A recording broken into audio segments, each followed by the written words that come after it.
Hello friends, welcome back to cinema secrets. இன்னைக்கு இந்த வீடியோவில் நான் பேச போகிறது ரொம்ப இன்ட்ரெஸ்டிங்கான ஒரு மேட்டர் நண்பர்களே. என்னன்னு பார்த்தீங்கன்னா, இப்போ நான் பேச போகிறது தமிழ் சினிமாவில் ஒரு சில நடிகர்கள் இன்னைக்கு உச்சபட்ச நடிகர்களாக இருந்தாலும் ஆரம்பத்தில் அவங்க பட்ட கஷ்டம் அவ்வளோ ஈஸியான ஒரு விஷயம் இல்லை நண்பர்களே. ரொம்ப சின்ன மைனர் ரோல்ஸ்லாம் பண்ணி ₹100 ₹500 சம்பளம் வாங்கிட்டு நடிச்சு இன்னைக்கு கோடியில சம்பளம் வாங்கிட்டு இருக்காங்க. சோ இந்த மாதிரி இன்னைக்கு உச்சபட்சத்துல இருக்கக்கூடிய நடிகர்கள்லாம் அந்த காலகட்டத்தில் என்ன மாதிரியான படங்கள் நடிச்சாங்க, எந்தெந்த ஹீரோக்கு சைட் கிக்கா நடிச்சாங்க, கும்பல்ல நின்று என்னென்ன படங்கள்லாம் நடிச்சாங்க அப்படின்ற ஒரு ஆச்சரியமான இன்ட்ரெஸ்டிங்கான மேட்டரை பத்தி நீங்க நான் இந்த வீடியோல பேச போறேன். அது மட்டும் இல்லாம இந்த வீடியோ பேசுறதுக்கு முக்கியமான காரணம் என்ன, வழக்கம் போல ஒரு மெசேஜ் ஒன்று சொல்லுவோம்ல, அந்த மெசேஜை வீடியோ இறுதியில சொல்லிடுறேன். இல்லைன்னா நம்ம நண்பர்கள் ஏன்பா இன்ட்ரோடக்ஷனை ஏன்பா வளவளன்னு வளர்க்குற அப்படின்ற மாதிரி டென்ஷன் ஆயிடுவாங்க. இப்போ வாங்க நேரம் கடத்தாம வீடியோல போய் எந்தெந்த நடிகர்கள் இன்னைக்கு சில்வர் ஸ்கிரீன்ல கலக்கிட்டு இருந்தாலும் அந்த காலகட்டத்தில் சின்ன கதாபாத்திரங்கள்லாம் பண்ணாங்க, நாமளே கவனிக்காத கதாபாத்திரங்கள்லாம் பண்ணாங்க அப்படின்றத பத்தி தெல்ல தெளிவா பேசுவோமா? இப்போ நான் ஃபர்ஸ்ட் ஸ்டார்ட் பண்ண போறதே நம்ம த்ரிஷா அவர்களை வச்சுதாங்க. ஏன்னா வெயிட்டா ஸ்டார்ட் பண்ணுவோமா? அதாவது நம்ம த்ரிஷா அவர்கள் இன்னைக்கு கிட்டத்தட்ட ₹4 கோடி இருந்து ₹5 கோடி வரைக்கும் சம்பளம் வாங்க ஆரம்பிச்சிட்டாங்க. ஒரு பாட்டுக்கு வந்தா கூட ₹2 கோடி சம்பளம் வாங்குறாங்க. அரசியல்ல கூட சீக்கிரம் வந்துருவாங்க அப்படின்ற மாதிரி சொல்றாங்க. இருந்தாலும் இவங்களோட ஆரம்ப கட்டம் எப்படி இருந்தது அப்படின்றத பத்தி ஒரு சில சுவாரஸ்யமான நிகழ்வுகளை சொல்றேன்.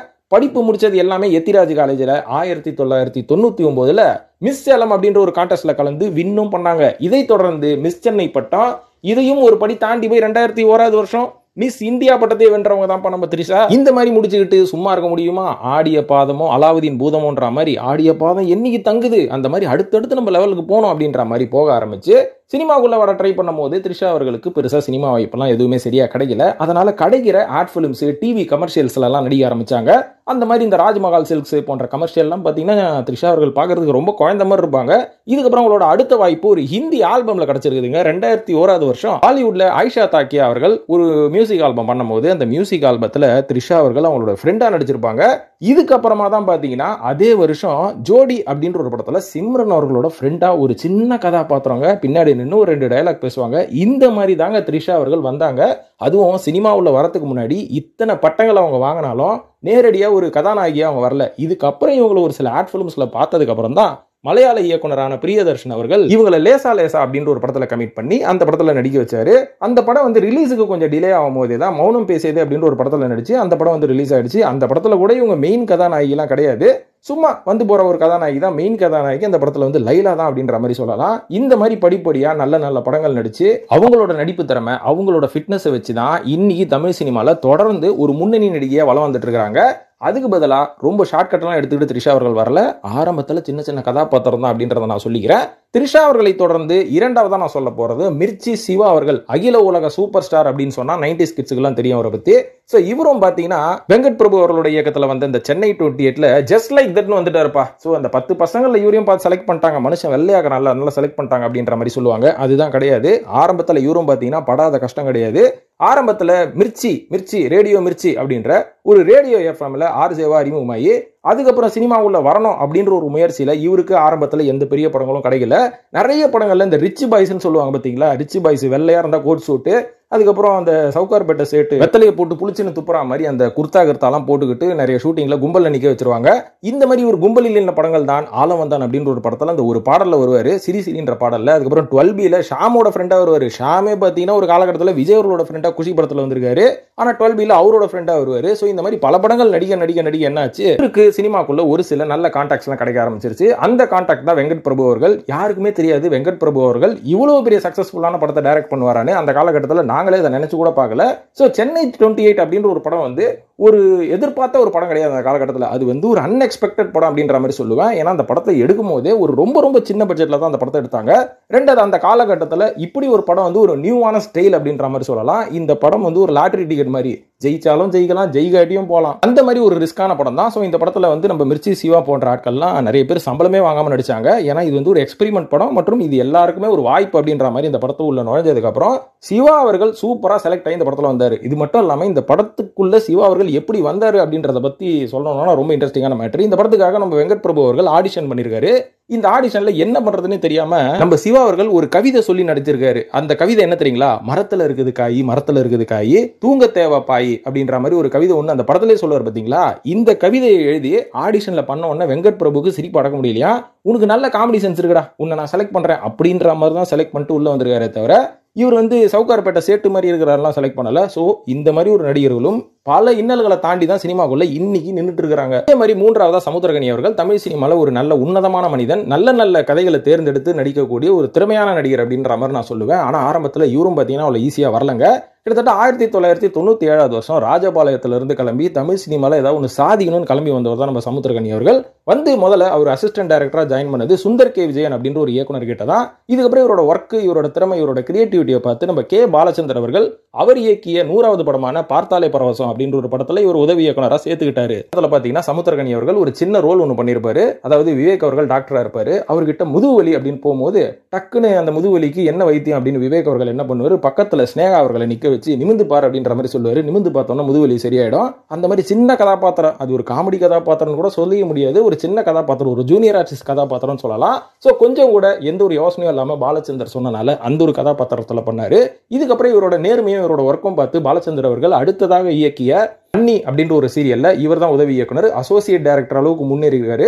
இதுக்கப்புறம் பார்த்தீங்கன்னா உயிர் நண்பன் அப்படின்ற ஒரு படத்தை முதல்ல இயக்கலாம், சேரனை வச்சு இயக்கலாம் அப்படின்னு நம்ம சமுத்திரக்கனி அவர்கள் எடுத்த முடிவு சரியாக போகாம அந்த படம் டிராப் ஆயிடுச்சு. இதுக்கப்புறம் தான் உன்னை சரணடைந்தேன் அப்படின்ற ஒரு படத்தை வந்து 2003 வருஷம் இயக்குனாரு. இந்த படமும் வந்து பெரிய வரவேற்பு கிடைச்சதான்னு பார்த்தீங்கன்னா அதுதான் கிடையாது. ஆனா ஒரு நல்ல படம். இதுக்கப்புறம் விஜயகாந்த் அவர்களை வச்சு நிறைஞ்ச மனசு பண்ணாரு. அந்த படமும் வந்து பெரிய வரவேற்பு கிடைக்கல. இதுக்கப்புறம் இத்தனை வருஷம் தாண்டி நாடோடிகள் அப்படின்ற ஒரு படத்தை இயக்குனதுக்கு அப்புறம் தான் சமுத்திரக்கனி யார் அப்படின்றது வெளியுறதுக்கு தெரிய வந்தது. அதுக்கு முன்னாடியே வந்து இந்த சுப்பிரமணியபுரத்தில் ஒரு வில்லனா தான் பார்த்துருப்போமே தவிர இவர் இவ்வளவு திறமையானவரா அப்படின்றது நம்மளுக்கு யாருக்குமே தெரியாது. ஆனா அவர் எத்தனை வருஷம் வெயிட் பண்ணாருன்னு பாருங்க.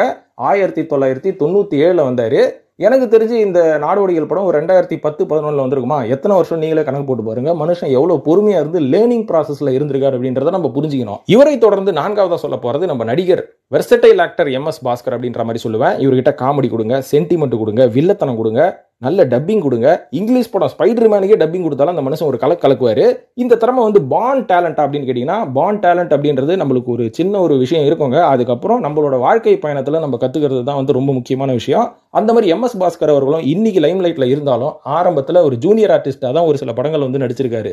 1987 வருஷம் வந்த திருமதி ஒரு வெகுமதி அப்படின்ற ஒரு படத்துல காலேஜ் ஸ்டூடெண்டா பண்ணியிருப்பாரு. இதுக்கு முன்னாடி அவர் என்ன பண்ணிட்டு இருந்தாரு அப்படின்ற ஒரு பயணம் தான் ரொம்ப மிகப்பெரிய பயணம். இந்த மாதிரி ஜூனியர் ஆர்டிஸ்டா நடிச்சிட்டு இருக்கும் போது இப்படியே ஜூனியர் ஆர்டிஸ்டா போனா நம்மளோட லைஃப் என்ன ஆகும்னு சொல்லி டிராமா ட்ரூப்ல போய் சேர்ந்துருக்காரு. அங்க போயிட்டு கொஞ்சம் டிராமாலாம் பண்ணும்போது செலவுக்கு காசு இல்லை, சரி இதோட சேர்த்து ஏதாவது ஒர்க் பண்ணணும்னு சொல்லி LIC ஏஜென்ட்டா ஒர்க் பண்ணியிருக்காரு. இதுக்கப்புறம் அவரோட திறமையை வச்சு ஆல் இண்டியா ரேடியோ, தூர்தர்ஷன்லாம் போய் ரேடியோ வேலை பார்த்துருக்காரு. இதுக்கப்புறம் மறுபடியும் சம்பளம் பத்தாம ஒரு டூத் பேஸ்ட் கம்பெனியில் ஒர்க் பண்ணியிருக்காரு. இதுக்கப்புறமா தான் இவர் என்ன பண்ணியிருக்காரு, நம்ம வந்து ஒரு நடிகர் ஆகணும்னா டப்பிங் ரொம்ப முக்கியம். சியான் விக்ரம் யோசிச்ச மாதிரி சினிமாக்குள்ள இருக்கிற அத்தனையும் நம்ம கத்துப்போம், டப்பிங்கையும் கத்துப்போம்னு சொல்லி டப்பிங் ஆர்டிஸ்டா மாதிரி தெலுங்கு படம் டப்பிங் பண்றது, அப்புறம் இங்கிலீஷ் படம் ஸ்பைடர்மேன் போன்ற படங்களுக்கெல்லாம் டப்பிங் பண்றது, இந்த மாதிரி படிப்படியா முன்னேறி ஒரு சில படங்கள்ல வந்து காமெடி ஆக்டர், அதுக்கப்புறம் ஒரு சில சீரியல்ல வந்து காமெடி ஆக்டர், இப்படி படிப்படியா முன்னேறி அவரோட திறமையை வச்சு இன்னைக்கு லைம் லைட்ல இருக்காரு. இருந்தாலும் அவரோட ஆரம்ப கட்டத்தில் அவர் எவ்வளவோ கேமியோஸ் சொல்ல முடியாது, சின்ன சின்ன ரோல். எப்போ ஆரம்பிச்சாரு பாருங்க, 1987 விஜய் ஆண்டனி அவர்கள் நாகர்கோயில்ல பிறந்து அக்னி அப்படின்ற ஒரு ஸ்டேஜ் நேமோட சென்னைக்கு கிளம்பி வந்தவர் தான் நம்ம விஜய் ஆண்டனி அவர்கள். இதுக்கப்புறம் இவருக்கு விஜய் ஆண்டனின்னு பேர் வச்சது நம்ம SSC அவர்கள் தான். ஏன்னா இவரோட ஒர்க் பிடிச்சி போய், இவரோட நேர்மை பிடிச்சி போய் SSC அவர்கள் என்ன சொல்லியிருக்காரு, என் பையன் விஜய் மாதிரியே நீ முன்னேறணும், அதனால என் பையனோட விஜய் அப்படின்ற பேரை உனக்கு நான் கொடுக்குறேன் அப்படின்ற மாதிரி கொடுத்துருக்காரு. என்ன ஒரு பெருந்தன்மை பார்த்தீங்களா? ஸோ இந்த மாதிரி ஆரம்பத்தில் இவர் ஒர்க் பண்ணிட்டு இருக்கும் போது இவர் வந்து மியூசிக் டைரக்டர் அப்படின்றது நம்ம எல்லாருக்குமே தெரியும். ஆனா இவர் மியூசிக்ன்றதே கத்துக்கலையா. என்னையா சொல்ற, மியூசிக் கத்துக்காம அந்த ஆள் எப்படியா மியூசிக் டைரக்டர் ஆனா? திருவிளையாடல் படத்துல வர சிவாஜி கணேசன் மாதிரி செவி வழி கேட்டே கத்துக்கினாரான்னு கேட்டீங்கன்னா அப்படிலாம் கிடையாதுங்க. இவருக்கு வந்து ஒரு மியூசிக் ஸ்டுடியோல ஒரு ஆபீஸ் பாயா, டீ வாங்கி கொடுக்குற பாயா வேலை கிடைச்சிருக்கா. அந்த மாதிரி வேலை பார்க்கும்போது கொஞ்சம் கொஞ்சம் மியூசிக் பண்றது, அங்க இருக்கிற இன்ஸ்ட்ருமெண்ட்டை தொடங்கிறது, அப்படியே பக்கத்தில் ஒரு சவுண்ட் இன்ஜினியர் வந்து இவருக்கு ஃப்ரெண்டா இருக்காரு. இவரு கூடவே சேர்ந்து அசிஸ்டன்ட் சவுண்ட் இன்ஜினியர் ஆகி ஒரு காலகட்டத்துக்கு அப்புறம் இவரே சீஃப் சவுண்ட் இன்ஜினியர் ஆகி, இதுக்கப்புறம் இவரே வந்து இந்த ஆட் கமர்ஷியலுக்குலாம் ஜிங்கிள்ஸ்னு சொல்லுவாங்க பார்த்தீங்களா, இந்த ஆட் கமர்ஷியலுக்குலாம் பேக்ரவுண்ட் மியூசிக் இதெல்லாம் போட ஆரம்பிச்சு, இதுக்கப்புறம் SSC அவர்கள் இவரோட திறமையை பார்த்து தான் சுக்ரன் படத்தில் ஒரு மியூசிக் டைரக்டரை அறிமுகப்படுத்தினாரு. யாரா இந்த அளவுக்கு மியூசிக் போட்டுருக்கா, இங்க AR ரகுமான், ஹாரிஸ் ஜெயராஜ் அடிச்சுனுக்குறாங்க, இதுக்கு நடுவில் யாரையா இருந்தாலும் அப்படின்ற மாதிரி இவரை எல்லாருமே தேட ஆரம்பிச்சாங்க. இந்த மாதிரி இவரோட லைஃப்ல வந்து இவர் முடிவு பண்ண விஷயமே என்ன தெரியுங்களா? நானே விஜய் ஆண்டனி அவர்கள் கிட்ட ஒரு வாட்டி பேசும்போது ரொம்ப ஓப்பனாகவே பேசுவார் அந்த மனுஷன். அந்த மாதிரி நான் தெரிஞ்சுக்கிட்ட விஷயம் என்ன தெரியுங்களா, அடுத்தடுத்து போயிட்டே இருக்கணும். ஒரு மனுஷனா பிறந்தா இதுலயே செட்டில் ஆயிட்டம்பா, நான் நிம்மதியாக இருக்கிறப்பா அப்படின்றது இல்லாம நீங்க அடுத்தடுத்த ஸ்டேஜுக்கு நீங்க போறதுக்கு உங்களை புஷ் பண்ணிட்டே இருக்கணும். அந்த வகையில் விஜய் ஆண்டனி அவர்கள் ஒரு சவுண்ட் இன்ஜினியரா வந்தது மட்டும் இல்லாம இன்னைக்கு ஒரு ஹீரோ மட்டும் கிடையாதுங்க. அவர் ஒரு தயாரிப்பாளர், அவர் ஒரு இயக்குனர், அவர் ஒரு எடிட்டர், அவர் ப்ரீ ப்ரொடக்ஷன் ஒர்க் பண்ற அத்தனை படங்களுக்கும் எல்லாரும் ஒரு ஸ்டுடியோ நம்பி போவோம். அவர் ஒரு ஸ்டுடியோவே ஓபன் பண்ணி வச்சிருக்காரு. ஸோ விஜய் ஆண்டனி அவர்களை நீங்க ஒரு படத்தில் கமிட் பண்ணீங்கன்னா அவர் ஹீரோவாகவும் நடிப்பாரு, அந்த படத்துக்கு எடிட்டிங்கும் பண்ணுவாரு, மியூசிக்கும் பண்ணுவார், அந்த படத்தை முடிஞ்சா தயாரிக்கவும் செய்வாரு. இதுக்கப்புறம் போஸ்ட் ப்ரொடக்ஷன் ஸ்டுடியோன்னு சொல்லிட்டு நம்ம டிஐ, விஎஃப்எக்ஸ், கலரிங் லொட்டு லொசுக்கு எடிட்டிங் எல்லாமே பண்ணுவோம்ல, இதுக்கான ஸ்டுடியோ மனுஷன் தனியா செட்டப் வச்சிருக்காரு. ஸோ சிம்பிளா சொல்லணும்னா இவர் ஒரு ஷாப்பிங் காம்ப்ளெக்ஸ் மாதிரி, சரவணா ஸ்டோர் மாதிரி வச்சுக்கோங்களேன். உள்ள போனீங்கன்னா தேவையான அத்தனையும் வாங்கிட்டு வந்துடலாம். அந்த மாதிரி தன்னை வந்து டெவலப் பண்ணிருக்கிற ஒரு மனுஷன் தான் விஜய் ஆண்டனி அவர்கள். ஸோ கண்டிப்பா இவர் வந்து ஒரு மிகப்பெரிய ஒரு நல்ல நடிகராகவும் இருக்கலாம் அப்படின்றதையும் தாண்டி இவரும் ஒரு கேமியோ பண்ணியிருக்காரு. என்னன்னு பார்த்தீங்கன்னா, இவர் வந்து ஒரு நடிகரா, ஒரு இசையமைப்பாளரா வளர்ந்து கொண்டிருக்கும் நேரத்தில் எஸ்.எஸ். ஸ்டான்லி அவர்கள் இயக்கிய கிழக்கு கடற்கரை சாலையில ஒரு சின்ன கேம் ஒன்று பண்ணியிருப்பாரு. அவர் யாருன்னு கூட யாருக்கும் தெரியாது. ஆனா அவரும் நடிச்சு போட்டு போயிருக்காரு. எதுக்குப்பா நடிச்சாரு? காசு பிரச்சனைன்னு கேட்டீங்கன்னா, இல்லங்க, அப்பவே முடிவு பண்ணியாச்சு மனுஷன், நம்ம ஆன் ஸ்கிரீன்ல எப்படி இருப்போம் பாக்குறதுக்கு அப்படின்ற மாதிரி முடிவு பண்ணி தான் அந்த கேமியோ ரோல் பண்ணியிருப்பாரு. அதை பார்த்த உடனே அவரோட உருவத்தில் ஒரு சில சேஞ்சஸ், ஆக்டிங் மற்றும் பாடி லாங்குவேஜ்ல ஒரு சேஞ்சஸ் பண்ணதுக்கு அப்புறம் தான் அவர் தமிழ் சினிமா உள்ளே வந்தாரு. இது கூட எக்ஸ்பெரிமெண்ட் தான். இந்த ஆளோட கேரக்டரே நீங்க புரிஞ்சுக்க முடியாது, பார்த்துக்கோங்க. ஆறாவதா நடிகை சாய் பல்லவி அவர்கள். இவங்களை பத்தி சொல்லணும்னா, இவங்களோட ஆக்டிங் அப்படின்றதையும் தாண்டி இவங்களோட டான்ஸ் மூவ்மெண்ட் எல்லாருமே பிடிக்கும். ஆனா இவங்க ஒரு ட்ரெயின்டு டான்ஸரே கிடையாதுங்க. எல்லாமே டான்ஸ் மேல இருக்கிற இன்ட்ரெஸ்ட்ல இவங்களா கத்துக்கிட்டது தான் அப்படின்ற மாதிரி சொல்றாங்க. இந்த மாதிரி ரொம்ப தைரியமா கத்துக்கிட்டு எல்லா ட்ரெயின் டான்ஸரும் ஆடக்கூடிய ஸ்டேஜான உங்களில் யார் அடுத்த பிரபுதேவா அப்படின்ற ஒரு நிகழ்ச்சியில ட்ரைனிங் இல்லாம டான்ஸ் ஆடி டைட்டில் வின் பண்ணவங்க தான் நம்ம சாய் பல்லவி அவர்கள். அதுல இருந்தே பார்த்துக்கோங்க, படத்துல மட்டும் அவங்க போல்டா இருக்க மாட்டாங்க, ரியல் லைஃப்லயும் ரொம்ப போல்டான உமல் தான் சாய் பல்லவி அவர்கள். இவங்களும் பாத்தீங்கன்னா ஆரம்ப கட்டத்துல ஒரு சில சின்ன சின்ன ரோல்லாம் நடிச்ச படங்கள் உண்டு. உதாரணத்துக்கு இந்த தாம் தூம், கஸ்தூரிமான் போன்ற படங்கள்லாம் சொல்லலாம். ஸோ இந்த மாதிரி நடிச்சிட்டு இருக்கும்போது நிறைய ரியாலிட்டி ஷோ போறது, இந்த ரியாலிட்டி ஷோல இருக்கிற வீடியோஸ் எல்லாத்தையும் ஃபேஸ்புக்ல அப்லோட் பண்ணுவாங்களாம். இதை பார்த்தோன்னா தான் பிரேமம் படத்தை இயக்கி அல்ஃபோன்ஸ் புத்திரன் ஃபர்ஸ்ட் இவங்களை ட்ரை பண்ணும்போது இவங்க என்ன சொல்லியிருக்காங்க, நான் நடிக்கிறதுக்கு இப்போ இன்ட்ரெஸ்ட் இல்லைங்க, ஏன்னா நான் டாக்டர் படிக்கிறேன், அதனால அந்த படிவில் நான் கான்சென்ட்ரேட் பண்ண அப்படின்ற மாதிரி ரெஃப்யூஸ் பண்ணியிருக்காங்க. ஆனால் அல்ஃபோன்ஸ் புத்திரன் இவங்களை விடவே இல்லையா, தொடர்ந்து 6 வருஷம் ஃபாலோ பண்ணி அதுக்கப்புறம் தான் இவங்களை வந்து கரெக்ட் பண்ணி இந்த படத்தில் நடிக்க வச்சிருக்காரு. முதல் படத்திலேயே அல்ஃபோன்ஸ் புத்திரனும் வந்து ஃபிலிம்ஃபேர் அவார்டு வாங்கிட்டாரு பெஸ்ட் டைரக்டர்னு. இவங்களுக்கும் பார்த்தீங்கன்னா ஒரு நல்ல அறிமுகம் கிடைச்சிருச்சு அப்படின்ற மாதிரி சொல்லலாம். அதுக்கப்புறம் அந்த அறிமுகத்தை ப்ராப்பராக யூஸ் பண்ணி நல்ல கதை தேர்வு பண்ணி எல்லாத்துலேயும் நடிச்சனால தான் நீ சாய் பல்லவி அவர்கள் எல்லா முன்னணி படத்துலையும் லீடிங் ஆக்ட்ரிஸ்டாக இருக்காங்க. ஸோ அவங்களும் பார்த்தீங்கன்னா ஆரம்பத்தில் தாம் தூம், கஸ்தூரிமான் போன்ற சின்ன சின்ன படங்களில் நடிச்சு தன்னோட திறமையை நம்பி உள்ள வந்தவங்க அப்படின்ற மாதிரி சொல்லுவேன். இந்த மாதிரி லிஸ்ட்டில் வந்து நம்ம நிறைய பேரை சொல்லலாம். ஏன் உதாரணத்துக்கு வந்து திவ்ய தர்ஷினி டிடி ஆங்கர் இருக்காங்க பார்த்தீங்களா, இவங்களும் பார்த்தீங்கன்னா இன்னைக்கு ரொம்ப ஃபேமஸான ஒரு ஆங்கர் அப்படின்ற மாதிரி நம்ம சொல்லிக்கிறோம். அவங்களும் பார்த்தீங்கன்னா ஆரம்பத்தில் ரொம்ப சீக்கிரத்தில் வந்து தமிழ் சினிமா உள்ள வரணும் அப்படின்ற மாதிரி ஒரு முடிவு பண்ணி அவங்களும் வந்தாங்க. இங்கே வந்து சைல்டு ஆர்டிஸ்டாக நடிச்சாங்க.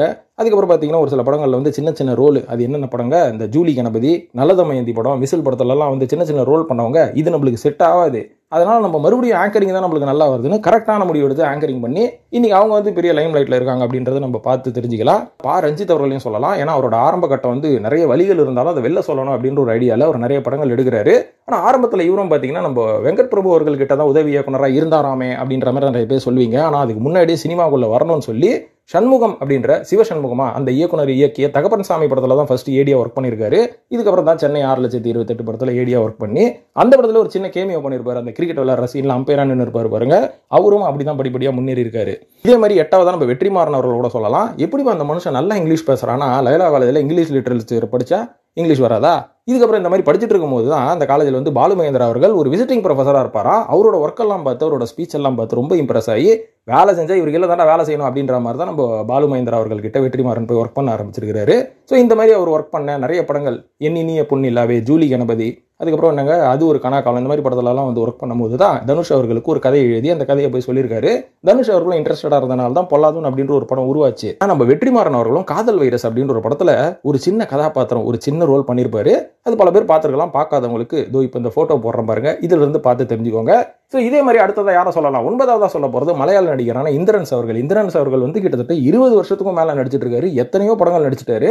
ஒரு நல்ல ஒரு சிறந்த கேரக்டர் ஆர்டிஸ்ட் அப்படின்னு மலையாளில் ரொம்ப நோட்டபிள் ஆர்டிஸ்ட். இருந்தாலும் அவரும் தமிழில் ஒரு படம் பண்ணியிருக்காரு, சின்ன ரோல். அது கேமியெல்லாம் சொல்ல முடியாதுங்க, ரொம்ப ரொம்ப ஜூனியர் ஆர்டிஸ்ட் ரோல். என்னன்னு பார்த்தீங்கன்னா நண்பன் படத்தில் சத்யராஜ் அவர்களுக்கு ஷேவ் பண்ணி விடுவாரு. இப்படிலாம் யாராவது தைரியமா இறங்கி பண்ண முடியுமா? ஆனா நம்ம இந்திரன்ஸ் அவர்கள் பண்ணுவாரு. ஏன்னா ஒரு நல்ல படத்தை எந்த ஒரு ஆர்டிஸ்டும் மிஸ் பண்ண மாட்டாங்க அப்படின்றதுக்கு நம்ம இந்திரன்ஸ் அவர்கள் ஒரு சிறந்த உதாரணம். 10வதா சொல்ல போறதும் இன்னொரு இயக்குனர் தான், பொன்குமரன் அப்படின்ற ஒரு இயக்குனர். இவரை பார்த்தீங்கன்னா வந்து நம்ம நிறைய படத்துல சின்ன சின்ன கதாபாத்திரம் பார்த்திருப்போம். ஏஆர் முருகதாஸ் அவர்கள் இயக்கிய கத்தி படத்துல வந்து ஒரு வில்லேஜ் ரிப்போர்ட்டரா வருவாரு. ஸ்பைடர் படத்துல ஒரு வில்லேஜ் மேன், அந்த கிராமத்துல இருக்கக்கூடிய இந்த பிளாஷ்பேக் போர்ஷன்ல வருவாரு. இவர் யார் தெரியுங்களா? இவர் தான் 1947 அப்படின்ற படத்தை இயக்குனவர். இந்த படத்தோட தயாரிப்பாளர் கூட ஏஆர் முருகதாஸ் அப்படின்ற மாதிரி சொல்லலாம். ஸோ இந்த பொன்குமரன் அப்படின்ற ஒரு இயக்குனர் கூட இந்த மாதிரி சின்ன சின்ன கதாபாத்திரங்கள்லாம் நடிச்சிருக்காரு அப்படின்றதுக்காக தான் இந்த லிஸ்ட்ல அவரையும் நான் எடுத்துட்டு வந்தேன். ஸோ இதுல இருந்து நான் என்ன சொல்ல வரேன் அப்படின்னு பார்த்தீங்கன்னா, இன்னைக்கு இந்த சோஷியல் மீடியா செலிபிரிட்டிகள் ஒரு போனை வச்சு ஒரு 10 வீடியோ போட்டா நம்மளுக்கு ஃபாலோவர்ஸ் வந்துடுறாங்க, நம்மளும் செலிபிரிட்டி அப்படின்ற மாதிரி நினைச்சுக்கிறாங்க. உதாரணத்துக்கு இப்போ ஒரு பெரிய யூடியூபர், ஒரு ஃபுட் ரிவ்யூவர் சமீபத்தில் எல்லாருக்கும் அன்னதானம் கொடுக்குறேன், கிஃப்ட் கொடுக்குறேன் அப்படின்னு சொல்லி அவங்கள கொச்சப்படுத்தினது மட்டும் இல்லாமல் இவர் ஒரு மிகப்பெரிய கெத்து அப்படின்ற மாதிரி இவர் காமிச்சிருக்கிறாரு. இது எதனால இந்த திமிரெல்லாம் வருது அப்படின்னு பார்த்தீங்கன்னா, ரொம்ப ஈஸியா உள்ள வந்துட்டா அப்படிதாங்க வரும். எல்லாமே அடிபட்டு கஷ்டப்பட்டு அந்த இடத்தோட வேல்யூ நம்ம புரிஞ்சுக்கிட்டோம்னா நம்மளுக்கு மனுஷன் மேல ஒரு நல்ல வேல்யூ வரும். அதனால இந்த மாதிரி ஆட்கள்லாம் இந்த மாதிரி வளர்றதுக்கு முக்கியமான காரணம் என்ன, இவங்களெல்லாம் நம்ம செலிபிரிட்டின்னு தூக்கி உச்சத்துல உட்கார வைக்கிறனால தான் இந்த மாதிரி தகுதியற்றவங்கெல்லாம் செலிபிரிட்டியா வந்து ஊருக்கு எடுக்கிறானுங்க. அதுக்கு பதிலாக இந்த மாதிரி கஷ்டப்படுற சில பேரோட வரலாறை தெரிஞ்சுக்கிட்டு அவங்கள தலைவனா நீங்க உட்கார வைங்க.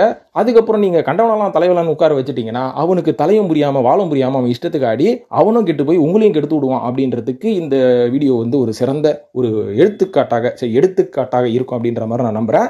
அதனால இந்த மாதிரி வளர்ந்து வரும் நடிகர்கள் நல்ல கஷ்டப்படுற மனுஷன், உழைக்கிற மனுஷனை உயர்த்தி விடணும் அப்படின்ற ஒரு எண்ணம் மக்களுக்கு வந்தாதான் இந்தியா உருப்படும் அப்படின்னு நான் சொல்லிக்கிறேன். இல்லைனா இந்தியாவை செத்தாலும் இன்னும் அடுத்த 50 வருஷத்துக்கு எவனாலையும் காப்பாற்ற முடியாது அப்படின்னு நான் சொல்லி இந்த வீடியோ முடிச்சுக்கிறேன். நண்பர்களே, இந்த வீடியோ பார்த்ததுக்கு நன்றி.